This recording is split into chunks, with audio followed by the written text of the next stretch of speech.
বিকেলে স্কুলের ক্লাসরুম। শিক্ষক খাতা দেখছেন। নীলু আর রিমন বেঞ্চে বসে আছে। হঠাৎ জানালা দিয়ে বাতাস এসে এক খাতা উড়িয়ে ফেলে দেয়।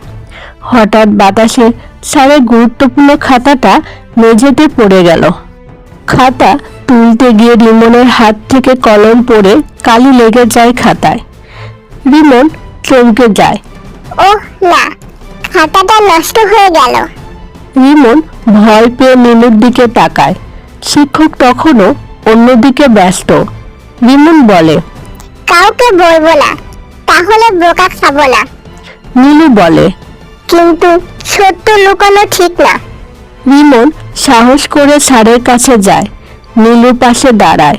রিমন বলে, স্যার, ভুলে খাতায় কালি লেগে গেছে, আমি করেছি। শিক্ষক অবাক হয়ে তাকান, তারপর মুচকি হাসেন। শিক্ষক রিমনের কাঁধে হাত রাখেন। নীলু খুশি। শিক্ষক বলেন, ভুল সবাই করে, কিন্তু সত্য বলার সাহস সবার থাকে না। সত্য বলার সাহসী মানুষকে বড় করে তোলে। নীলু ও রিমন হাসছে। জানালা দিয়ে সূর্যের আলো ঢুকছে। সত্য বলা সবচেয়ে বড় সাহস।